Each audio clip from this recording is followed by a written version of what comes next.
Welcome everybody to the Free Flow Podcast. It is your boys Tyler and Mitchell. Mitchell, how are you doing today? Pretty good, dude. How about you, brother? Oh, just living life, living large, enjoying watching, the finals matchups. Yes, sir. We got two of them, Yeah, dude. yeah, enjoying watch. Sorry, I'm tweeting this out real quick. Um, you know, getting all that ready to go. So we are, kind of. Oh, that's a little low. Sorry, I'm fixing my gain because we've been having issues with it. So hopefully that sounds better. Yeah, you're good. You're good. Okay, so we have. I mean, let's just get into the first topic, right? Let's talk about the biggest chokers in NBA Finals history, the San Antonio Spurs. I mean, this was our team, right? Like we both said, like you said, something about it was making you feel that the Knicks could win. I said it would be like a cat thing, which the first few games kind of were, and then since they're the first couple kind of were, and then since then it has really just been a Spurs masterclass.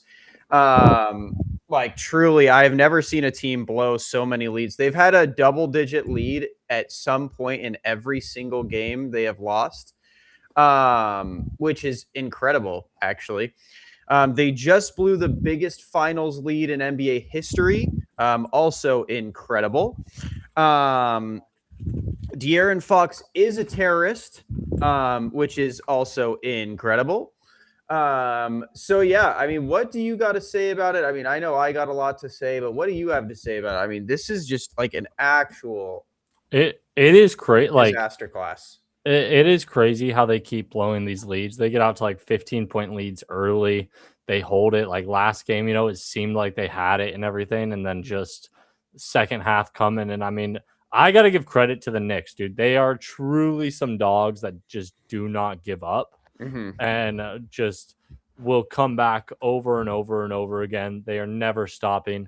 Um, in a lot of ways, like I said this last week with the tweet about the Knights where they play the same no matter what. The Knicks are kind of like that. I mean, you saw it. I tweeted out. I was like, we're finally getting a game where I feel like we're seeing how different and how much better the Spurs are, and that this feels the most accurate representation.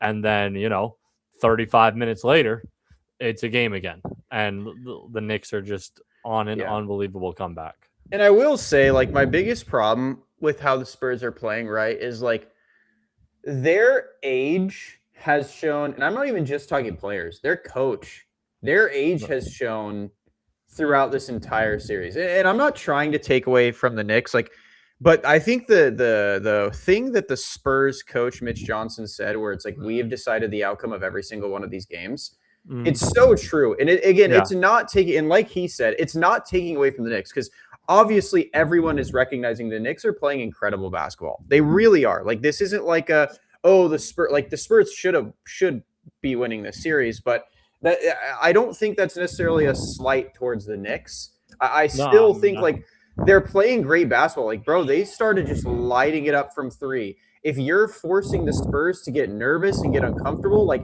that's you. Like, like that's also on you. That's not taking away. But I do agree. Like, bro, Mitch Johnson's thing when you're seeing Dylan Harper going crazy and you are forcing the ball to De'Aaron Fox, who is quite literally paid by some Vegas street mob to throw the game and shave points from your basketball game, is incredibly poor coaching. Like the fact that Dylan Harper was not able to take a shot in the fourth quarter is incredibly poor coaching.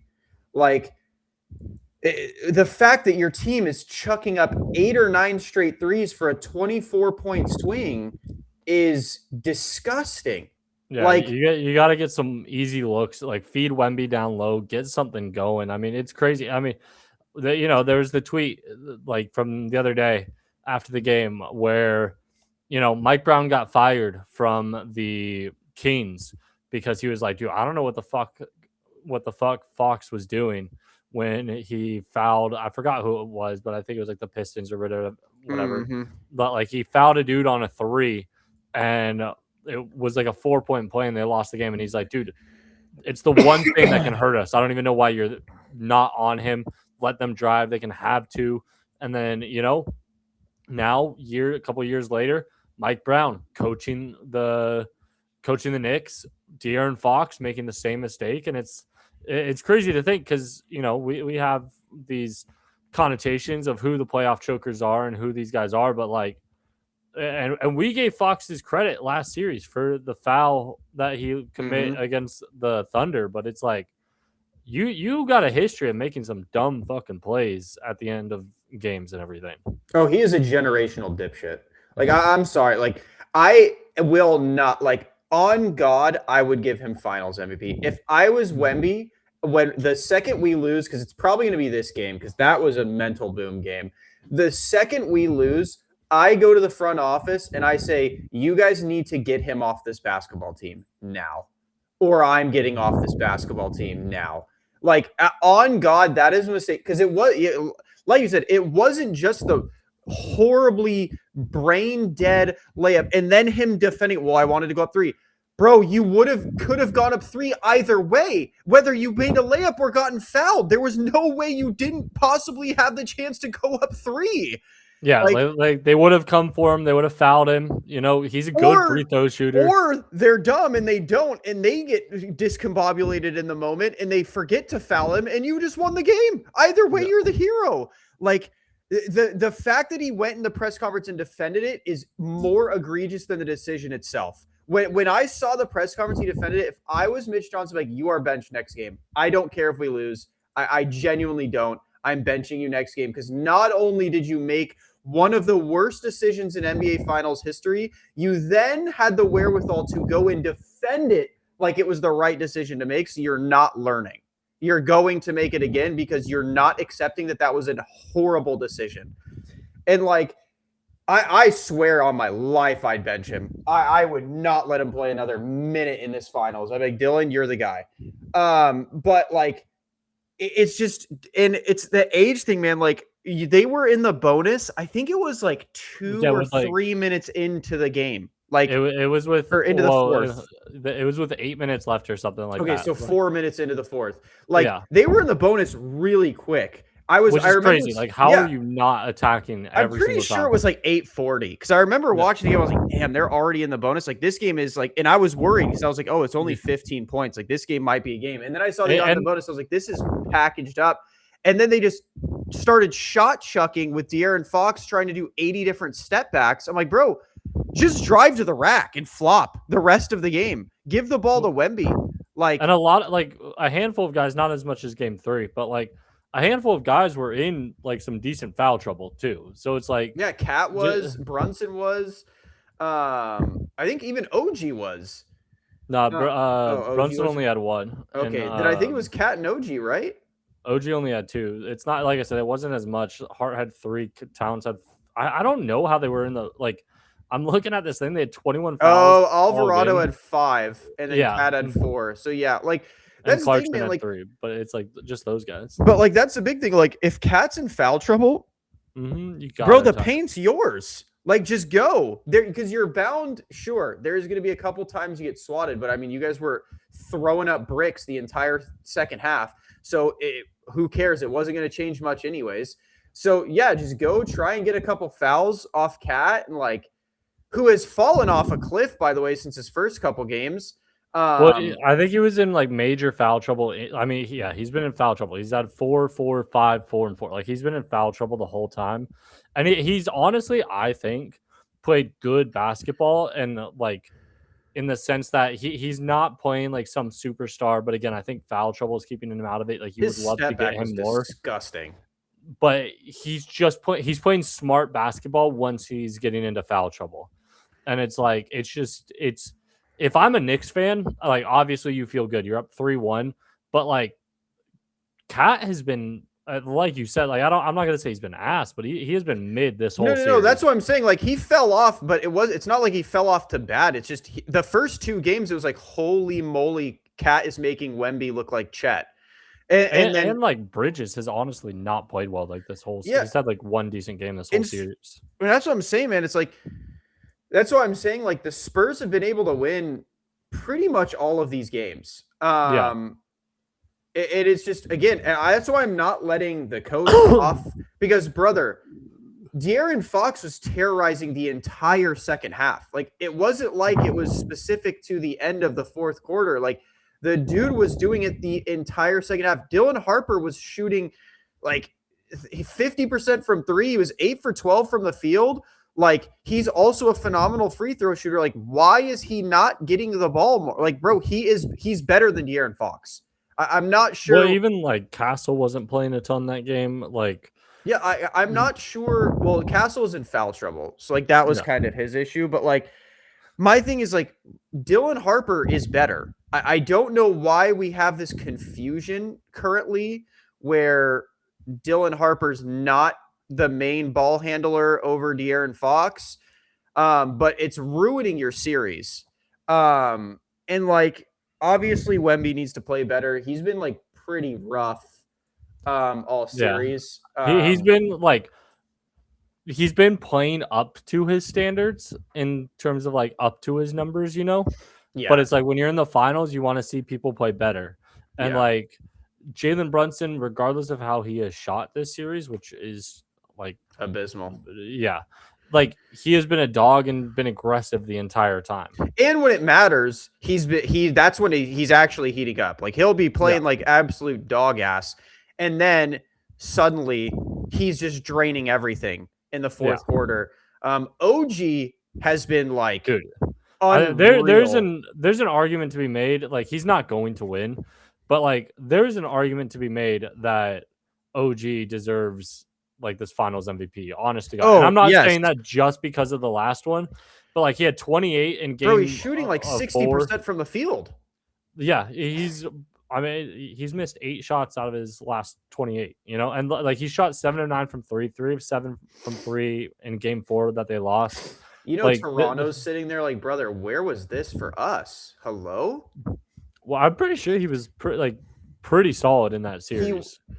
I mean, no, but that's what I'm saying is like he was like solid in Toronto, but he wasn't this level. Like he's playing like a superstar right now. Or maybe he was injured because he only played in the semis. So I guess But he was injured in those. like, yeah, I mean, like, and that's my thing, right? Is if they didn't just blow the biggest lead in NBA Finals history, I'd say the Spurs could still easily win this series. But the fact that I mean, dude, their inexperience is just so glaring right now. I Just because of the fact that they've gotten up, I wouldn't count them out from being able to for keep sure. like they're clearly capable of winning.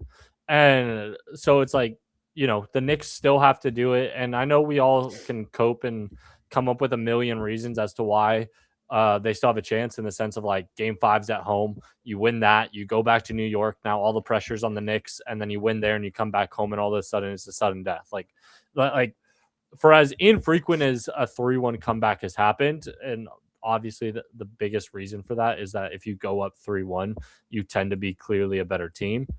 But it's like there is some truth to the fact that all of a sudden the pressure is now off and it's on the other team to close you out.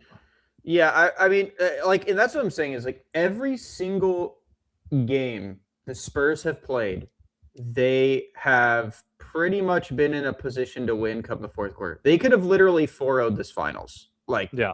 very easily. Like that's not even a crazy thing to say. At the very least, they should be up 3-1. Yeah.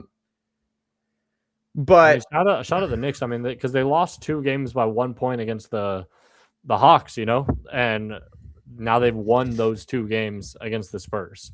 yeah, my big issue, again, I'm going to keep going back to this and keep hammering this home. I genuinely think it is very possible Mitch Johnson loses his job because of how bad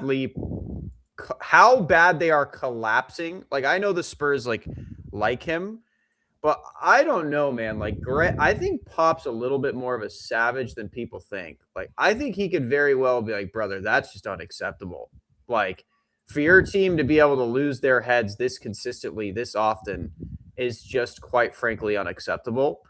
Like I don't know. Basketball is way more cutthroat for coaches than I think people realize. Like obviously he's a young coach, but um I definitely think it could be possible. Like I think Pop might be a bit savage. But maybe not. But yeah, I don't know. I think the biggest thing for the Spurs, like obviously this series is most likely going to be over by the time we talk about this again, by the time we podcast again. Well, we only need 2 games. There's the one tonight, and then they have like Sunday night, I think, or no, it's like all the way to like Tuesday or something, um, or Monday night, I think, and then they have and then it's like Friday night. So they get time off, which may or may not be in their favor in the sense is like you. I feel like you typically want to get back out there once you've lost in games like this, and you're just like, dude, let's just get this going. Like I don't want to be sitting on this forever. Yeah. And like once you're up 3-1 and then you lose and you're like, shit, now I got to stay with it for 2 days, and then you lose game 6 and you're like, now I have to sit with this for 2 days, and like again the pressure kind of builds. Whereas like for the Spurs in that scenario, it kind of alleviates. You're like, okay, like I can get through like this adrenaline rush that I'm gonna have for 24 hours, but then I can calm down because fundamentally it comes down to one game, and there's like we made it a series again, and it should have been over. Yeah. And so with that being said, like, I mean, obviously in the offseason, like my biggest thing is just getting rid of De'Aaron Fox. You just have to get rid of him. The Spurs don't really need to do De'Aaron Fox for Austin Reeves, dude. Yeah, that's what I'm saying. You don't really need to blow it up. I mean, I wouldn't trade a playoff dropper for a playoff dropper, but you know, some people, you know, who knows. But yeah, I don't think the Spurs need to worry too much. Again, their core is 20, 21, and 22. Like Wemby's old as fuck and he's 22, you know? Yeah, like you and I said, like I literally was like emphasizing like if the Knicks were to win any year, like this is their year. Like this is it. Like they are all at the prime of their career. This is the best they are ever going to be, in my opinion. I don't think they will replicate this at all. I think they'd go this would kind of be along the lines of every other NBA champion if the Knicks win, where they win and then they just don't win again. Especially because it kind of gives them like they might get some big pickup, but at the same time, when you win like this, I feel like they'd be like, well, let's just run it back with these guys, and it's like. Plus, I think the gas tank will just run out. I do think the Knicks are good, but I think again, players like OG and Cat are far surpassing their like ceiling right now. Like they're just playing very, very well. Landry Shamet, who has saved them multiple times, like I think they're just getting. They're having one of those runs where it's like everything's going right almost. Like, yeah, if Jalen Brunson's not playing well, OG's shooting 80%. Like, you know, like it's one of those things where it's really hard to beat a team that is playing this well. So yeah, I'm not going to go too hard and in depth on the off seasons because I'm not like a psychopath that's going to like blow up the team. But yeah, I think the biggest thing for the Spurs is regardless if you make a comeback or not, De'Aaron Fox needs to be off this team. I did want to get in before we switch gears to hockey. A lot of rumors have come out today, so I kind of wanted to get your. I've seen the one I saw was Austin Reeves to or Brooklyn's gonna offer him the max kind of. So here's my thing, right? Is I know he's saying he won't take a home team discount. I wanted to kind of get your opinion. Obviously, Brooklyn, and then another one came out. The Pistons and Hawks are showing interest in offering Austin Reeves a max contract as well. If I was the Lakers, in my opinion, this genuinely works in your favor. I'd be like, you want to go to Brooklyn, Atlanta, or Detroit and get your brag, or do you want to stay here for a pay cut? You go ahead, brother. You can go to Detroit and live in Detroit. You can go to Atlanta and live in Atlanta. You can go to Brooklyn and live in Brooklyn. You do that. You go. Like, that should show you the level of team that thinks you're worth a max contract. I mean, to Like, be fair, like Brooklyn's nice, and you got a lot of other places you could be. But yeah, like I'm not trying to leave Detroit or to leave LA for Detroit or Atlanta personally. But I mean, I would be like, if I'm the Lakers, I'd be like, look, we can still all offer you a bigger deal than anybody else, rather than you just like taking some deal, some unrestricted free agent deal, and immediately signing it. Like, we can give you more money and still get you where you want to go. But like, work with us here.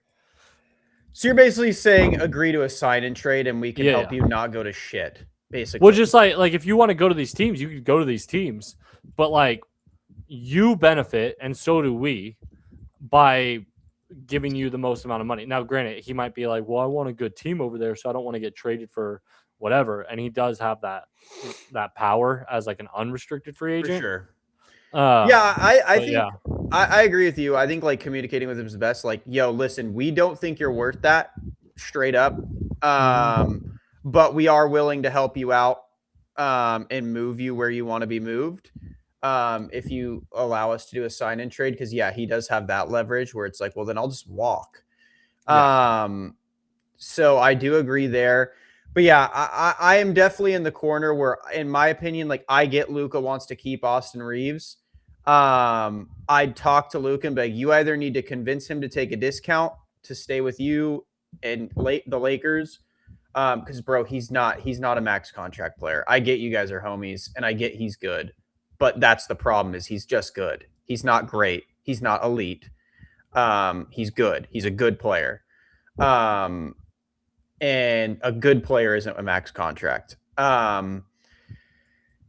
Yeah, I just kind of wanted to get your mindset. There just wasn't a bunch to open. It's just, yeah, I just think that that's the problem with him, man. Is he's such a playoff dropper. He had his opportunity. LeBron was by far and away the best player on the team in the playoffs. Like it wasn't even close. Even when Reeves came back, like I think he had one game where he performed. And yeah. that's just unacceptable, bro. Like a 42-year-old should not. Again, I know it's LeBron, but a 42-year-old should not have to carry your weight. And then you have the balls to be like, I want a max contract, brother. A 40-year-old just carried you, like, or was trying. You were just that Yeah. heavy, like, brother. Like, come on, dude. Like, you're out of your mind.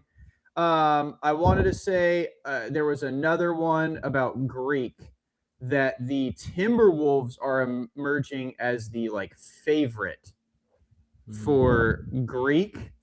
Um, I don't think that solves their problem, but to couple this rumor, the Timberwolves are also getting aggressive for Kyrie and Jaw. So, what do you think about a roster of Kyrie, obviously Kyrie, Ant, Greek, I would 100% prefer Kyrie, but at the obviously, same yeah, time, like just because he's a better shoot, like he's a better play. Like I don't want to necessarily call him a better playmaker, but he's better at getting to his spots and getting it like a shot off. Um, and is like efficient as fuck doing it too. But like I want like part of me is like, dude, get the most athletic fucking team in NBA history with Jaw, Ant, and Giannis. Like I could not imagine the athleticism that team would have, and just they could be yamming on people like no other, dude. yeah, I do agree. I think like um, I do think it'd be fun. I think they'd be a diabolical duo. Oh, whoops. Maj said, Tyler, please notice me. Tyler, I can't believe we're married. Hashtag for life. Nice. That would be a diabolical behavior duo. Like, my God, would they bring out the worst in each other for sure? Oh, dude, Um, Jaw and Ant, dude. yeah, that would be Dude, get Zion there. Oh my god, let's see how many. Let's see him go baby mama for baby mama. slur for slur if it's Jaw and Ant. Like, my God. But I do agree. Like Kyrie, the ceiling of Jaw Ant in Greek is stupid. Yeah, Not that the ceiling of Kyrie Ant Greek isn't stupid, but like again, Jaw's still young, and we've seen Jaw at his peak. Like Jaw at his peak is, he's a knucklehead, but he's unbelievable. yeah, he's unreal. But I do think they did say the Bucks reportedly seek Jade McDaniels, Naz Reid, Terrence Shannon Jr., and Minnesota's 2 tradable first round picks in return. If I was Minnesota, I'd be like, you are out of your fucking mind. I would probably, if I was the Timberwolves, aim to keep at least. I have a feeling, yes, you will have to get rid of either Jade McDaniels or Naz Reid. Yeah. I'm going to say something crazy, and I would probably try and keep Naz Reid. No, that's not even crazy in the sense that he like Jaden McDaniels is good, but like Naz Reid does spread the floor and can do a lot of things that you want out of like a versatile big man. I also think And he's just so damn consistent compared to Jaden McDaniels. Like Jaden McDaniels will go 3 for 40, and then the other night he'll go like 25 for 30. But it's like Naz Reid's always there. Like he's like 7 for 10, 11 for 15. He's like, always going to get you 15 to 18 points. Basically. Yeah, like I like Naz Reid, and again, like Greek kind of replaces Jade McDaniels in a way where, like, you want don't length, really you need want him. defense kind of thing. Yeah, like, yeah, I know the meme will die, but yeah, I think that I like that the Timberwolves are getting aggressive though. Like, I want to see one of these teams come out of nowhere that's not like a major market team. Well, they were saying, I heard like if the NBA does get their other teams going, they do get their new teams going, that the Timberwolves are like the favorite to move to the East, which makes sense in the pure like it's either them or the Grizzlies. I honestly like, if the Timberwolves go, they're playing in that Central Division up there with like Detroit, Indiana, and it's like a pretty tight division. But at the same time, Memphis is so far west, man. Or I mean, so far east, and it's like, but it's like, dude, you put Anthony Edwards in the East, and all of a sudden, you got a These guy in a conversations team are going to be diabolical once he goes to the East. You're just going to see him being like, yeah, now we go to 3 straight finals because everybody else, bro. Especially if they get that team, the Kyrie or Ja, Ant, and even just Giannis, like Giannis, bro. There's who's gonna stop him? Jason Tatum and the role players. Like, come on, bro. You guys aren't doing nothing. And the role players. I'm sorry, the Knicks. Like, again, I don't think the Knicks will ever reach that. This is their peak. Like, that's what I'll say about the Knicks. This isn't an insult to them. I think they're just playing at their peak. They're all 29, 30 years old. I don't think it gets better from here. I don't think it'd be dynasty. It'd be unbelievable if they were to go to back-to-back. I'm not gonna lie. It would be, but I'm good on the power for after seeing their fans like they're trash humans. I hope they never win a ring again. Like, Jesus Christ, I see why everyone hates the Knicks, and it's not the team. It's the human beings. That's why I said, dude, shout out Wemby for snatching game 3. He just saved New York City, dude. Like, brother, when I saw them starting to like beat up people wearing Spurs jerseys for no reason, I was like, brother, you guys are like the definition of trash, like white trash. Like it's the same way I feel about Philly fans, bro, where they're like, all right, like, we're winning, please don't burn down our city. Like, literally, like, that makes no sense to do, please.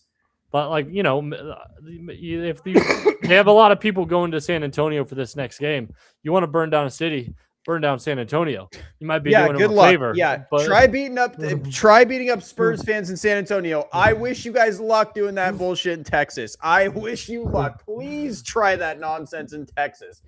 That's not going to end well. It might make San Antonio like a top tier city, but like, doing it to your own city is just crazy, and it really is. I'm going to be honest. I wish them luck. Good luck trying to burn down a city in Texas. They will see one torch and it's on site. You are cooked. I don't think they need to realize that stand your ground is a thing in Texas. This ain't New York anymore.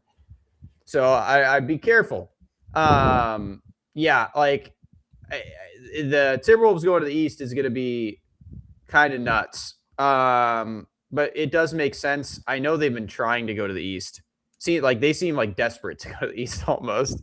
Yeah. Which I get it, bro. Like, every time if I had to look down the barrel at the Thunder and the Spurs and the Lakers potentially, I'm like, bro, like, this is fucking pointless. At least in the East, we can make the finals. Even though I will say, like, I know Anthony Davis wants out, but bro, Trae Young was even saying, like, how crazy would it be? Like, I can't believe he's like, I've never been an underdog in my career. Like, when we if we go to the finals next year, which I think is very possible. If they're healthy, 100%. Bro, and I completely agree. Yeah, if you get healthy Anthony Davis and healthy Trae Young with, I'm assuming AJ DeBanza, if he's even half as good as his potential, like, brother, this team's fucking gross. They're not going to get DeBanza. What pick did they Wait, get? what? I thought they got one. No? No. I think they got like 4. 2020. Oh, did they get one? Holy Yeah, I'm shit. pretty sure they got one. Yeah, Washington Wizards hold the number 1 pick. You're making me trip out. Then yeah, dude. Why why this would team's you... disgusting. If I was Anthony Davis, I'm like, why? Like, if he came to me with a trade request this year, I'm like, why? Bro, we got where are you gonna go that's better? Like you're in the East. You have a great point guard in the sense that like somebody that'll set you up and make your job super easy. You're about to get a top, like one of the best recruits we've had, like in a stack draft class. Yeah, but like we can't really say in years just because it's been Flag and Wemby in the last like 4. But like we're gonna get a great player in the draft. Like the East is wide open. Like I beg, you're getting paid. Yeah, I don't know where the fuck you have a rotational guy that could take reps from you in SAR. That also a number 2 pick a year or 2 ago. I'm like, why do you want to leave? We can give you rest. We're giving you a fuckload of cash, and we have the potential to be amazing, like legitimately elite. I bet, dude, you want to leave next year, or you want to trade at the deadline because we're 12-30? Yeah, for sure. Do it. I literally give us a shot. Yeah, like give me 2 months. Like give this team 2 months. Yeah, I mean, bro, we honestly look like one of the best teams in the NBA right now. Like on paper, obviously, it's super on paper because the injury concern. But the DMV ain't a bad place to live either. You know, wherever you want to be over there. It's pretty ghetto, but yeah, I mean, not too bad. But yeah, I when I saw him requesting a trade, I was like, wait, why? This is genuinely the best team you're probably gonna get on, my brother. Yeah. Like, unless you're trying to go to like the Warriors with Braun, which I guess maybe. Oh yeah, and then the last rumor we'll go over, then we'll switch gears over to Stanley Cup. Is Rich Paul is apparently hitting a crack pipe, and he said they are going to ask the Lakers for a max contract, and if the Lakers say no, which they will, I already put out my source on that. That they are going to ask them to explain where the money's going to go for LeBron to consider coming back. To me, that's what they did. Like, that's what they've done the last like 3 years. But what I'm going to say is, to me, this just is continuing their writing on the wall of both parties know that this relationship's gone. Like, well, I mean, I don't like, again, I'm a Braun fan, but like if he's he's going to take 1-and-1 deals like until he retires in the next 30 years. But it's like, if you want me to take less, I will take less, but you got to get shit for it. Like if the best player you get is your 30th pick in the draft, I'd be like, fuck you, I'm not taking less. Oh, no, for sure. If I'm LeBron and they give Reeves a super max, or a max, I would say, oh yeah, I'm not taking less. Yeah. I literally just played better than him in the playoffs when it mattered. You could use the injury excuse. I won you a round, by the way. And that's my thing is, like, you could use the injury excuse. Brother, that's part of it. Part of LeBron's longevity has been I'm able to be healthy. I take care of myself so that I'm ready. And that's honestly, I love Luka. You and I are both big fans on Luka, but we called him out. It's time to step up, bro. You can't keep being hurt come playoff time. It's unacceptable. You cannot be that level of player. And as much as we both love JJ, I do think part of it is like, dude, again, the Lakers suck. We know that. We've been saying we need that, the Thibodeau shit to stop with Luka. Yeah, but it's like, dude, lose a couple more games. I know the West is fucking tough and you kind of need every win, but like, who cares what seed you are if Luka isn't healthy? Yeah. Like, I mean, we saw it this year. It doesn't matter. Yeah.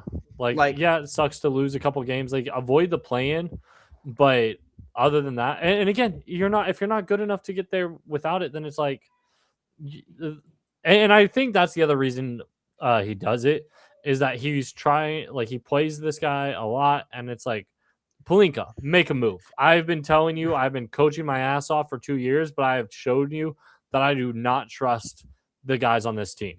Well, I I trust. wouldn't either. They suck. Yeah, I'd be like, I trust. He trusts 6 guys on the team, and so it's like, if you're not one of these 6 guys, what are you still doing on the team? And I mean, you can see it, bro. Like both teams in the finals aren't that deep, right? They're like 7, 8 rotation. That's it. Like it's not like you need to be like the Thunder where you're like 10, 12 people deep that can all play. Like you don't need to be that deep. You don't need to be like the Celtics where you literally have pretty much 2 starting rosters. Like Yeah. you just need to be 7, 8 people deep. Just be able to give some people like Luka some breathing room. And it not be someone ass in the playoffs like Austin Reeves. Like, Yeah. Oh, and that's JJ's preference. JJ's preference is literally like an 8-man lineup, but it's like you can't play eight guys for 82 games. yeah. Like you have to play them 80 games a season. You have to run 10 deep, 12 deep during the regular season just so that Which guys is fine. get Like there are reps. going to be Yeah. teams you're going to blow out where it's like fourth quarter, just yank everyone, bro. And if they make Yeah. a comeback, throw them in for the last couple minutes, like which is doubtful, especially in the regular season in the NBA, bro. Some of those teams just don't give a fuck. So yeah, like that's the last thing I want to go over. Like we'll obviously we will be talking the off season a lot more once it starts actually heating up after the finals, obviously. So we're gonna switch gears over to Stanley Cup. The Knights seem to have run out of gas. They just lost Carlson last game too for the remainder of the series, which is that's a gut punch. It's like that's like when you're that's like when you're already on the ground and then someone kicks you in the gut. Like it's like, oh damn, that sucks. What? And dude, Carter Hart has, not to say that the defense has been making his job as easy as it could be, but like Carter Hart giving up 4 goals a game, man. Like stop a couple of them. It's not like they're giving up so many shots. Yeah, I mean, I will say like it is easier to say it because the Hurricanes, bro, are just lethal. Like some of their goals are just they're pretty nice. I mean, that goal to win the game in game 3, where he completely whiffed, hits the back of the board and goes like, dude, sometimes goals just go in. I get it. Yeah. You know, like you can't do anything about it, but like, yeah, like you just got to make some stops. It's hard. I still think a hockey goalie's job is genuinely the toughest position in sports, like especially in the finals, because you just cannot fuck up. But like, yeah, I will say it is comedy how the Hurricanes are going with Bussy, dude. I love Bussy? dude. Yeah. I was playing NHL a couple weeks ago and I was playing the Canes and he was on him and I was like, no fucking shot. This dude's name is Bussy, bro. No, it's Bussy. You can emphasize it. It's Bussy. And he's 6'4", dude, which is huge in the sense of like it's all goalies. It's all about vision, and you know, I mean, Frederick Anderson is also 6'4", but it's like the fact that these guys can just look over the defense definitely helps. Yeah, it's kind of wild because Anderson was playing pretty well. Yeah, he just got yanked going into the overtime or whatever. Yeah, like he's been. It was when they like rattled off 3 straight. Remember? It was like they went up like 3-0, 4-0, I think. Yeah, it was 4-0. And they were like, yo, you're ass. Obviously he's an ex-Duck. He was terrible with us too. So I mean, Bussy like didn't play a ton of games during. No, he didn't. Like, I mean, he played more than Anderson. Apparently, like, he got hurt though. So they Yeah. were talking about it, and he was apparently hurt this regular season. Anderson, I think so. Yeah. No, Like, Bussy. well, Bussy played more. Like Yeah, that's apparently he hasn't played in a while because he got hurt. Like that's what they were saying when he went in the overtime game. Yeah, he didn't play since April before that overtime game. He was hurt. Okay, so he was the starting guy because I knew there was like something weird about the play times and stuff, but like he had been on a like Yeah, they massive kind of just spree. let the hot hand go with Yeah. Frederick Anderson, and then he started getting absolutely abused. So yeah, oh yeah, Bussy was like 6th in goals allowed. His record when he was on the ice was 31, 6-2. Damn, Yeah. Bussy's great. I love me some good Bussy. Dude, who doesn't? Like he's so good for them for getting their better goalie in. It seems like That is crazy because he literally hadn't played in the whole playoffs. Like, again, not Yeah. that they needed him, but like Literally hadn't played. And the crazy part is he's now like, I mean, bro, honestly, the way I see his record is he's 3-0. Like when he got in, they were it was a 4-1 goal differential. It's just unfortunately it was a self goal anyways. It wasn't even him allowing it. It was his own teammate knocking it in the back of the net. Dude, that's how 2 of those goals in that game happened. Yeah, so like he only allowed 1 goal in that 5-4 loss. So like literally this dude is in my eyes 3-0. Like that, which is insane that his record is that strong. Yeah. He's just him. Like when you got good bussy, bro, you're ready. Everybody loves some good bussy. So I mean, I think from here, like again, I've been saying the Knights got it. The Knights got it. I think it looks pretty obvious. Obvious. They kind of ran out of gas. They ran into a bussy. They just couldn't resist. Well, dude, and Stahl has been unbelievable. Yeah, it's just like Stahl has been unbelievable. I mean, Mitch Marner has obviously been unbelievable for the Knights, but like Stahl is just, dude's 37 years old and somehow been like the best player on the ice. Yeah, it's been rough, and like that was kind of our worry going into this series with the Knights was they're just such a defensively heavy team. It was like when you play a team like the Hurricanes that can kind of just keep their foot on the gas, can the Knights keep up goal-wise? Like I mean, the perfect example is like with the Avalanche, like the Knights defense was able to swarm them where the Avalanche were only scoring like the final game was 1, then 3, then 1, then 2, right? Like they haven't. The Ducks was like their toughest chance in the sense of like preparing them for this. Exactly, and that's what I'm saying. Like the Hurricanes, like brother, they are at minimum scoring 4 goals a game. Like they're just relentless, and it's not like the Avalanche where their offense isn't that high powered, and when they get a power play, they're not handicapped. And it's not the Ducks where they actually have a defense too. Yeah, exactly. So I think like that was my worry about this one that I wasn't as worried about with the Avalanche was like because the Avalanche, it's like 1 or 2 guys. Like obviously it's McKinnon and then the defenseman. I'm blanking on his name because I'm hungry. And it's like that's it. If you could shut them down, like you're pretty much solid with the Avalanche. Whereas the Hurricane is just like they're all so good. And they're so good together. It's like really hard to slow down their goals. And the Knights just don't really have enough firepower, in my opinion, to like keep up goal scoring wise. Like it was easy to keep up with the Ducks because you're playing, a cross-eyed kid in the goal. So it's easier to score goals on them. But Bussy isn't cross-eyed. He's definitely no Dostal, worst goalie in NHL history. So it's just one of those things, man, where it's just, I think the Knights kind of came up against their brick wall. They came up against a team that's just really, really good. And it seems like the Cinderella story is going to end here. I hope it goes 7 because it just has been such a good series, man. Like for sure. Besides the last game, it was really, really good.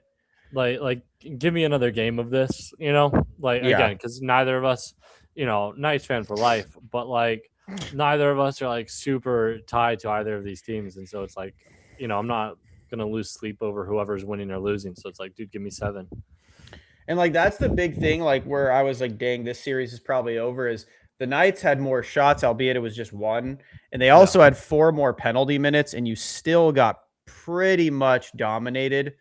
Like that's when you kind of know a series is like over, right? Like the Hurricane just seemed to kind of be pulling away a bit, which is the big Bussy difference, dude. That's all it is. Bussy makes a huge difference in life.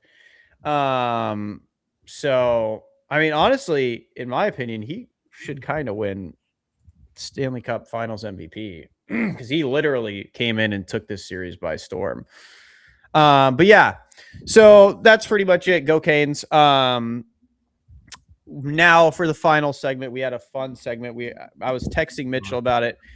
I wanted to talk about underrated movies. I kind of wanted to get your like top 3, I think I said, because I was really intrigued because I was thinking about this.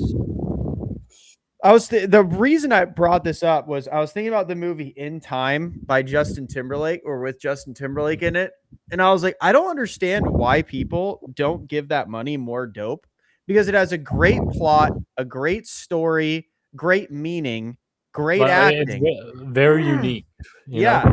And then like it's not as hyped as like garbage like Interstellar, where it's like I'm like, how? Like what does Interstellar have that In Time doesn't have? Um and so yeah, I just kind of wanted to see if you guys don't know, which you should at this point because we're 22 episodes deep. Mitchell before Yeah, leaving before moving. freedom, yeah, before walking into slavery, was he if I ever wanted to see a movie, I literally text Mitchell, I know you've seen this. What do you think? I called it Rossman Reviews. I've been begging him. Oh, now he doesn't see as many movies. But before I was begging him to make like a TikTok or short form content called Rossman Reviews, because I actually think Mitchell, for the average viewer, he's It not a has to movie be. snob. Mitchell's No, very good not at at all. putting yourself in the audience that the movie's supposed to be for. Like, for the biggest example I can give is if you ask any like movie guy, are the Fast and Furious movies good? They're going to rip it to shreds and say it's horrible. Dude, Mitchell will they're tell you so fucking good, dude. exactly. It's Mitchell will so tell you fun. Like, it's good. You just have to go in with the mindset that that's what these movies are. yeah, and dude, people, I hate like I get wanting to do it. Like, I will admit straight up on pod, we're 45 minutes deep, so nobody's gonna see this that I would have to worry about. But like when I would get high and watch movies, it's the worst fucking feeling imaginable because I my movie critic brain turns on and I hate Oh, everything. But really? but like if I'm just chilling, I'm like, this is a stupid movie that is meant to be enjoyed. I can do that. And I like there's so many stupid movies I've watched. But that said, when there's a movie that I think is genuinely awful, it's like It's usually pretty uh, awful. it's like holy shit, do not see this movie. This is a truly abysmal movie because I can find entertainment in most movies. Like, for example, guys, if you're into superhero movies, I asked Mitchell about Craven because this movie. If I see a movie's unanimously hated, I will always go to Mitchell because I'm like, okay, if he also hates this, then Then it, like it's then it's probably bad. pretty bad. Yeah. And even Mitchell goes, I mean, it's not great, but it's in It's you can enjoy it. You can yeah, find enjoyment in it if you're into it. And so I did watch it. It wasn't, it's not a great movie. It's like a C yeah, movie, but it wasn't yeah. an F. Well, and that's my other thing. I don't think C movies are bad. A 7 out of 10 is a perfectly enjoyable film, Sure. and I think most enjoyable movies fall into the 7 of 10 range. Yeah. And And like, so it's like not every movie has to be a 10 of 10 for you to have to watch it, dude. so this is a treat for Yeah. you guys. The underrated Rossman Reviews official list. Give us the underrated Rossman Reviews, Mitchell. So dude, I was scrolling through a bunch of different services and just a bunch kept hitting me. So I'm gonna kind of list off a handful. Um Not all of these are like actually underrated. It is just that they don't get talked about, and so people forget about them. But like when they hear them, they're like, "Oh shit, that's cool." Yeah. But again, none of these are. I think In Time kind of Uh, yeah, falls under that, right? Like I don't think anyone's like, "Oh yeah, that movie wasn't that good," but it's just like it's not talked about as much as it should be. yeah. So I will go through a solid little handful of lists where we'll do like little 30-second things on them. Let's do it. Basically any Jason Statham movie, like just flat off the base, like right. They Rip are it. all the same. They are Yeah, literally all the same. but like the Meg, super enjoyable. Okay. Death Race, Okay, that awesome movie's movie. godlike. Yeah, Yes. like there are like 3 of them, but the one where he is in is fucking Yeah, I think amazing. it's just the first one, right? Yeah, That's the one yeah. he's in. That one's godlike. It's so fucking good. This one it was on my Twitter feed last week, like around the time you asked it. Ready Player One. People don't like it because they prefer the book. The book and the I've movie are never seen different it. mediums. Okay. It's just a fun movie. I like it because the idea of the oasis of like being able to go to a virtual world and do what like it's just a cool thing for me. Yeah. I Uh, actually wanted on the Death Race, another movie just like that I know you like yeah. that I fuck with, Gamer. That Dude, movie's I fire. love. I thought about putting it here, but I was like, it's too similar to Death Race. But yeah, They I are fucking love the that same movie. type of movie, but Yeah, like, bro, they're both such bangers. If yeah. you guys haven't seen And, them, Gamer and and, Death and Race I, are fire. I'm a huge Gerard Butler guy. I know you kind of like him too. So it's like, give me Gerard Butler and Jason Statham Yeah, any day of the week. for sure. This one went under the radar. People thought it was fucking weird. I actually really liked it. Didn't know who the guy was. Interesting concept, made sense by the end. But Better Man with Robbie Williams, the British pop star, Oh, the where he's monkey a monkey. movie. Yeah. Solidly enjoyable. Like I got into his music a little bit. Like It I has think great reviews on Rotten Tomatoes and stuff, yeah, and the audience score. people didn't see it that much, Yeah. but like again, like perfect for underrated. Um, any Matthew McConaughey action flick specifically, Action think flick. Like like what? Sahara, Fool's Gold. Even Mud is not an action flick, not really underrated, but like that. But again, like Sahara, where he goes to the desert and he's searching for. It's a lot like National Treasure in that sense. I've been seeing this. Fool's Gold was godlike. Yeah. I've been seeing this. I heard it was not good. I'm actually curious if you've seen it because we're on Matthew McConaughey. There's this movie where he's like it's like a sci-fi movie. He's the never mind. boat. He's Never on mind. a boat, and his ex-wife, who's Anne Hath Serenity. That's what it's called. That's like a big cult one. I don't remember it enough to like rank it, but like the Serenity franchise, kind of similar Wow, to it got Firefly, is torched like on Rotten Tomatoes, both critic the whole and thing. I heard it was bad. Like everyone seems to say that movie is pretty butt cheeks. Yeah, but I just honestly any Matthew McConaughey action flick I think are underrated. Lincoln Throwback. Lawyer, godlike. God. Yeah, I mean he has like truly great movies, but I think his action flicks are just underrated. Truly great movies for the time, throwbacks. Any Jackie Chan action flick, Shanghai Nights, Shanghai Noon, like the ones with like Owen Wilson and stuff like that, amazing. Warcraft, like That again, movie is so underrated. It's actually good. I will die on this hill. yes, like people want to say whatever. I don't know why it didn't do better. It looks fucking amazing. Like the CGI is awesome. The movie is fun. I will say the acting got better throughout. Like the main Yeah. dude's acting kind of sucked at the start, but it actually got better. That movie, I Yeah. Will Die on the Hill, was actually good. Yeah. Old like what Will Smith became a legend, but Wild Wild West, iRobot, Hitch. Oh, dude, yeah. Like all those movies have kind of been lost to time. I don't think Hitch like gets talked about. I think Hitch is a top 2 rom-com of all time. Like it's so at it's least like a so guy good. rom-com, it's so good. The Kevin Spacey or not Kevin Spacey, the Kevin James. Yeah. Dude, when he does the dance and he's like Yes. doing the Q-tip, yeah. oh my God, it's classic. Brother, Like, yeah, that movie is a top 2 rom-com of all time. Yeah. Like it's on God, probably one of my favorite rom-coms ever. It's one of my favorite. Again, this one just popped up on my feed. I wouldn't call it underrated. People don't talk about it this much, but it's like arguably his most famous movie. Just the National Treasure movies are a ton of fun. Bro, they are underrated because they definitely should be talked about. Where those movies are godlike. Yeah, they're a ton of I fun. wish they made more of them. Like that and Night at the Museum. I think all of those movies are really fun and good. Yeah. Like again, not the best movies ever, but they're fun. No, the plot makes no sense. It's not realistic at all, but it's so fun. Like, yeah, I don't care, bro. I think it's awesome that he stole the Declaration of Independence, which would be actually impossible to do without getting a bullet in your head. But we live in a time where we need another one. Like, dude, imagine they go back January 6th. He's stealing something. It's all part of his plan. It'd be good. I love these films. I know fans of both of these franchises hate them, but I just think they're two of the coolest characters in creature horror films, monster horror flicks. Alien versus Predator, at least the first one, I think is so sick. Like again, I haven't watched those movies in forever, bro.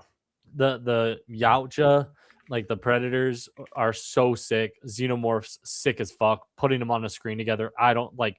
As long as you're just gory and sick and fun, I am sold. Um, Another one I love this forever. I think it is arguably his most underrated film. Um, this is like what genuinely made me a fan of him, and I watched it so many times. Uh, Blood Diamond with Leo. Oh, dude, that movie is It's godlike. it just Godlike. insane. I think it's so good. It is definitely one of his most underrated films for sure. Because everyone talks about like The Departed and shit like that. like Blood Django, Diamond. like all Yeah. those. Like I was yeah, actually talking about this with Grant. What is real quick? I don't mean to yeah. interrupt your list, but what No, is you're your good. favorite Quentin Tarantino movie? Because I said it was Django's mine. I think Django is amazing, top to bottom. I think Jamie Foxx was incredible in it. I think Leo was obviously incredible in it. I think I can't believe I'm blanking on his name. Christopher Waltz, phenomenal. I think he's one of the most underrated actors. Period. I think he's amazing in everything he does. I'm kind of a hater. I know you are. That's why I'm asking the question to you. But wait, why am I what? I'm trying to see what he directed. Why are we getting rid How of do this you stuff? not know his movies? You didn't. You couldn't know him. I mean, he has good movies. I don't think they're all as good as people say. Like Pulp Fiction, I do think is like fun and it is a I good just movie. watched that for like the first time in like 20 something years, and it was actually good. Really good. Django Unchained, I do like a lot. Once Upon a Time in Hollywood, I love Brad Pitt in that movie. Same. But like, I think he is one of the best. I mean, dude, Brad Pitt, like Inglorious Bastards too. Brad Pitt. I am But, like, excited to see his Cliff Booth spinoff for Once Upon a Time in Hollywood. the Brad Pitts, yeah. The reason I like that movie was because of like, I guess the twist at the end where it's like the Manson people just get butchered. Like that's kind of Yeah. awesome. I fuck Yeah. with Quentin Tarantino for that, and I didn't have to watch him suck any toes or like say the N word or anything. So it was great. I mean, they did show Margot Robbie foot stuff and some other Yeah. girl, but yeah. Another one again, it'll go popular on TikTok every year or so. Pop Star Never Stop Stopping. The Lonely Island film where it's essentially Justin Bieber with Andy Samberg. Killer soundtrack. Triple X. I don't give a fuck what That anybody movie is says. godlike. And I Like, will say this. Oh God, I just looked Triple X on my browser, and that was a bad idea. Dude, I'll say this. Even the Ice Cube one yeah. is good. It's underrated. Like, It's not as good as Vin Diesel's, but I have it. I also have you watched the newer Vin Diesel Triple X? I never watched yeah, it. Return of Xander Cage. I enjoyed it. It's not. Dude, it is like again. You think about like for the time, like when was this? 2002. That is like peak like action sports culture.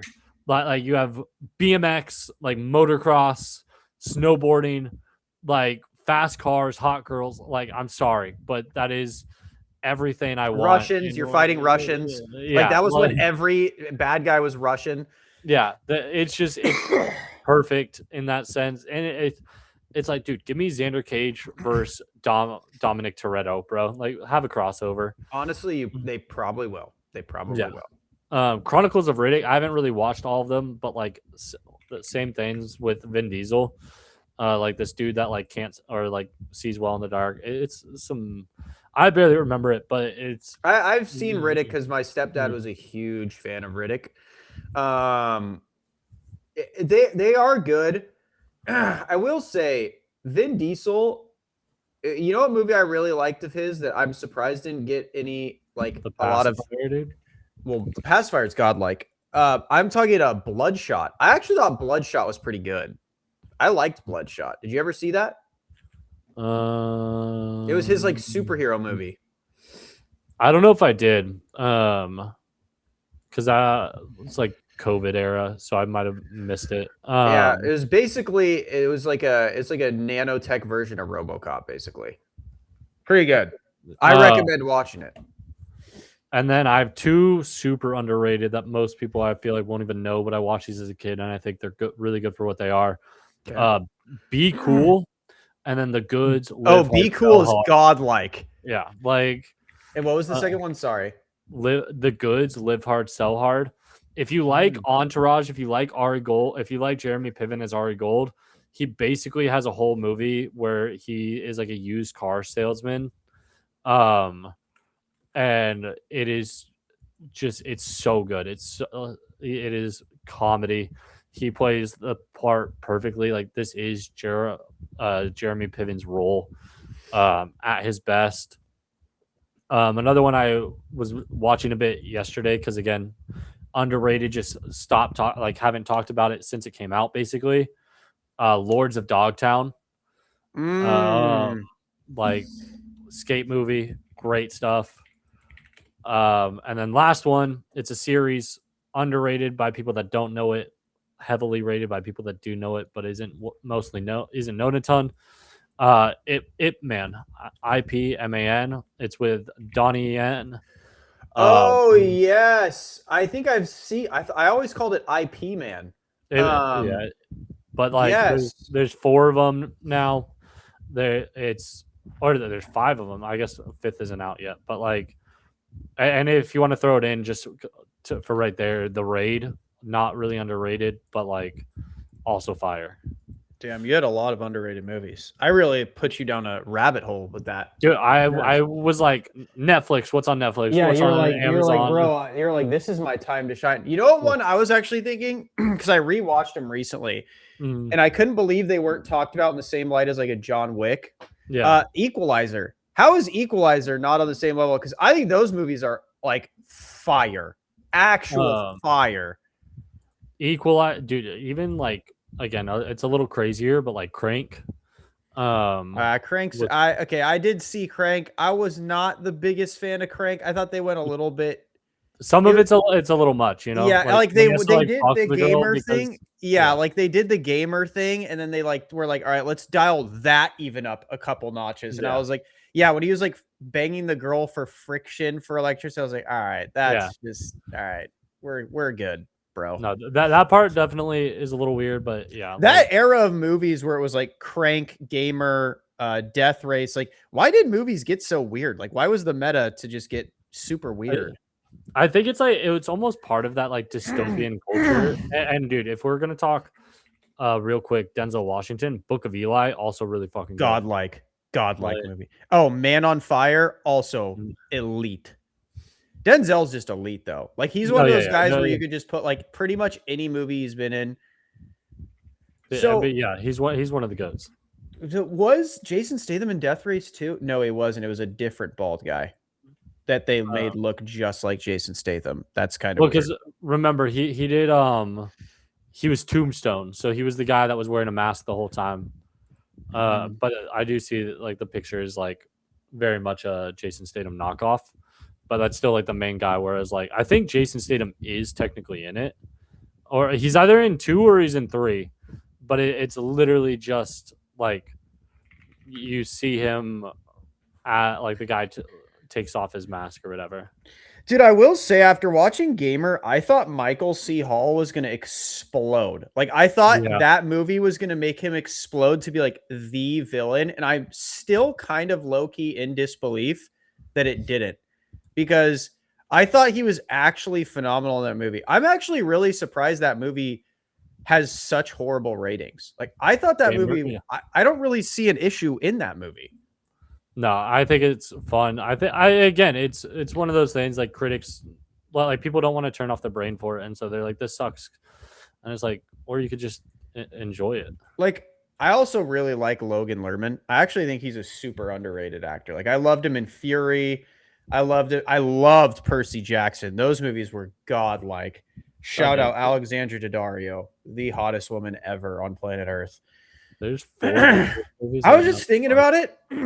Like over the last, let's say 5 years, is Brad Pitt the best actor in the world over the last 5 years? He like Bullet Train. Well, that's what I was going to say. Yeah. Bullet Train, F1, Once Upon a Time in Hollywood. I don't know if that's within 5 years, but I don't like, think so, but just about.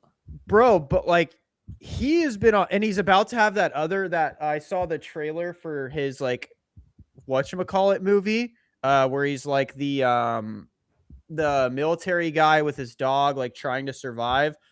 Like, I'm gonna say, like, over the last, I'll even say the last like 7 years, like He he has turned it up as he's gotten older because he's willing to play like the wacky guys too.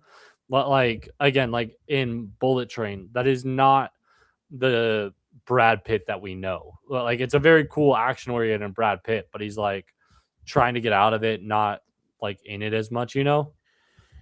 Uh, like Andy had at Astra in 2019 too. Yeah, okay, so I'm gonna say this. Since 2019, I would say Brad Pitt has been the best actor. Like, period. I think he's like low key, like, because Leo hasn't touched him since 2019. yeah, I mean Leo hasn't done a ton, sadly. Like, I saw that movie that Leo did. I have to watch it still, but I know what you're talking about. What the FBI movie where he does the Mexican whistle that everyone loved. Wait, Mexican? I don't know what you're talking about He now. like does the movie where his daughter or something. Oh no, yeah, okay, it is that one. I I didn't. saw it.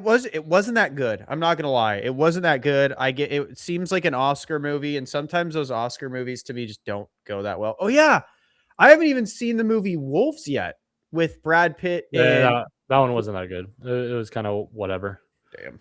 That like But like, it's one of those ones where it's like you have such an iconic duo yeah, that you want to be really good, but it like got pulled from theaters like a month before it was coming out. bro, I'm not gonna lie. Brad Pitt's catalog is fucking insane.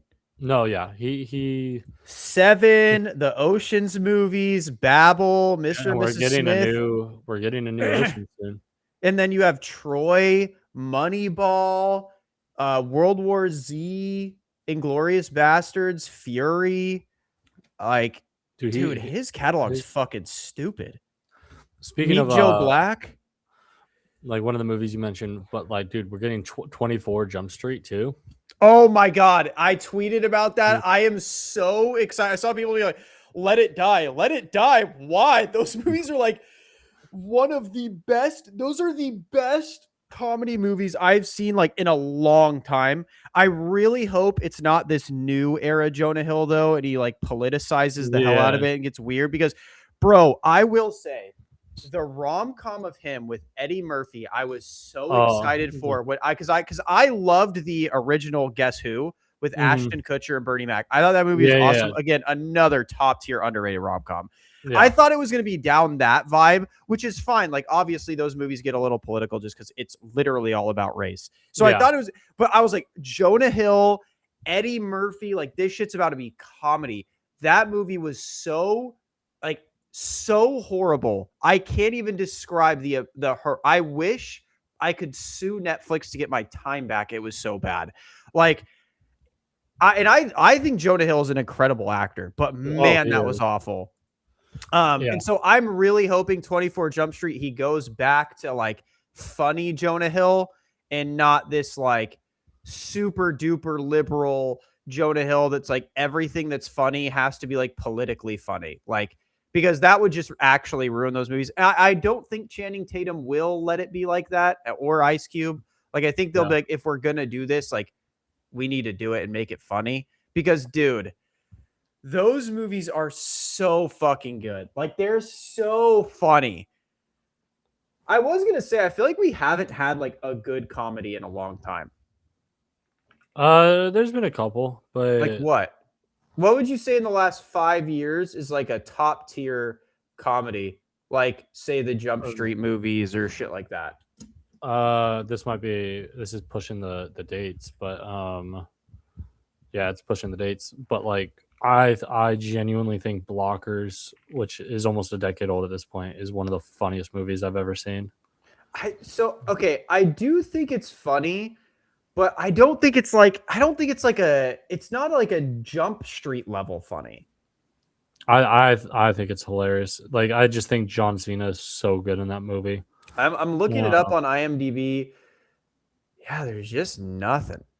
I'm looking at my list real quick from Oh my Um, god, someone actually put that Jonah Hill movie in top 10 comedy movies from since 2021 to now. It's ninth. That's when you know it's been ass since 2020. That's when you know comedy's been yeah, bro, like they have like Free Guy up here. That one wasn't even that funny. That's more of an I would consider like almost more of an action flick than a. Yeah, it was like bro, yeah, literally since 2020 like there have been nothing. Like Palm Springs was all right. That was like it was solid. Yeah, There's just like I'm looking through nothing. my RunP app, you know, Yeah. and it has like every movie I've watched, and like, dude, the amount of there's I have like no comedies on here.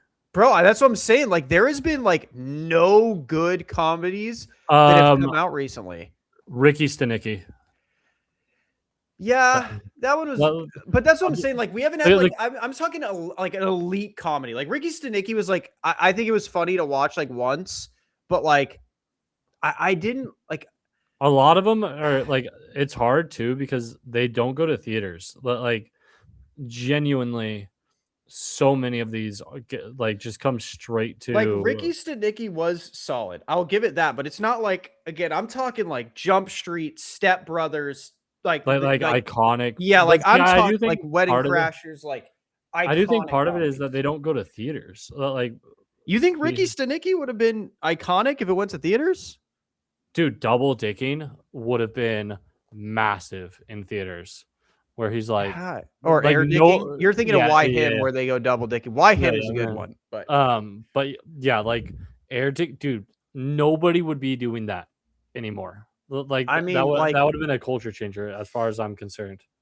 actually, when did Why Him come out? I actually think Why Him is underrated. I think that movie's got 2016. Yeah, bro. Since 2020, comedies have been in the depths. We need. Oh, you know what I really want to see actually is Scary Movie 6. I I want to hope see that that one's good. so bad. Did you I, used to like parody movies a lot? Because I loved them. I thought they were yeah, hilarious. yeah. But like, I got into the scary movies later, and so like 3 or 4 was like the first seen. I've seen like bits and pieces of like 1 and 2. Like I thought the superhero Um, movie was funny. I forgot what the 300 dude, knockoff was. I thought that shit was meet the hilarious. Spartans. Yeah, that was hilarious. The comebacks, epic Oh, the movie. comebacks is so good. The comebacks is one of my favorite. ACL tear. Yeah. It's a seal, sir. A seal tear. Oh, dude. Again, not all in the last. Dude, this is already over a decade old. But Neighbors was really good. Yeah, that's what I'm saying. Like, bro, Like, that's what I'm saying. Since 2020, like we've got nothing. oh, another underrated flick that I'm seeing. A lot of Adam Sandler movies in general, but Longest Yard. Longest Yard is one of the greatest sports movies of all time. And I will die on that hill. It is by far one of the best. I would actually put Remember the Titans 1 and Longest Yard 2. I think that movie is absolutely incredible.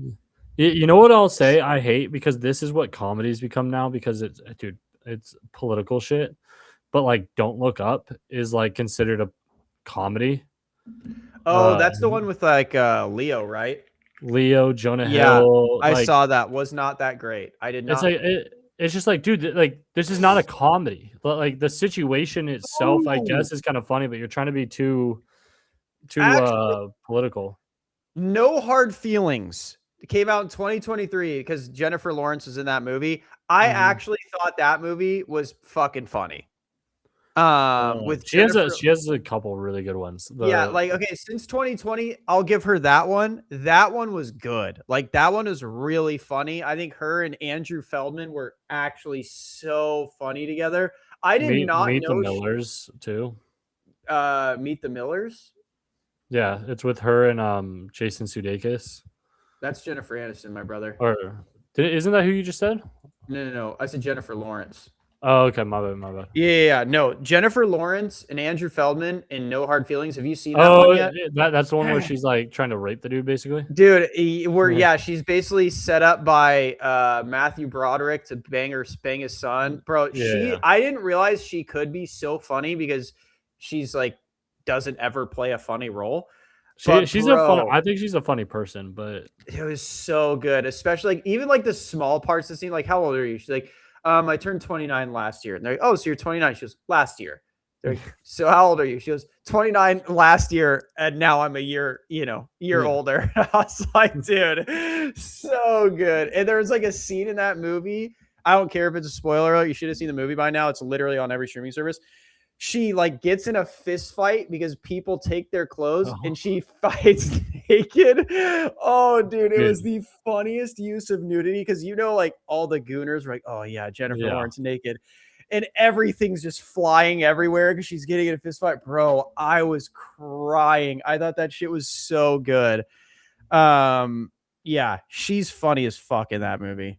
I'm looking at this stuff, and comedies are either just reboots basically, or they're so political. Yeah, Like it's shit that's what that I'm saying, bro. they try to make funny and be like, dude, this is a funny. Oh, okay. Here's one. I thank God I saw it. I almost missed it. But The Binge. It's like the Purge, but for drugs. It's on Okay, I haven't seen that. dude. It was on Hulu or whatever, but Is it worth seeing? dude, I think Skylar Gisinato is so good in that. Like, Okay, I'll have to watch it. they have a fucking like 3-minute dance number in this, like a whole song and dance that just comes out of nowhere, and you're like, what the fuck is going on? But it's just because they're on drugs the whole time. That's awesome. Yeah, no, I'm gonna have to see it because no, I'm the too many. Like I said, we needed a scary movie. Like we needed this whole like era that's kind of come through where people are starting to be okay with like comedy that's like offensive again. yeah, Because I need 24 Jump Street to be as little political as possible. Like I need it to be just like the old ones because those are, dude, there's, bro, the slam poetry scene is so perfect top to bottom. Like that shit's so good. Or like the scene, I saw it on like TikTok or whatever, where he's fighting the chick. And she's like, are we gonna fuck? And he's like, ew, no. And she goes, and like every time they get in a fight, like they rest, she goes, are you gonna kiss me? And he goes, stop saying that. It's so weird.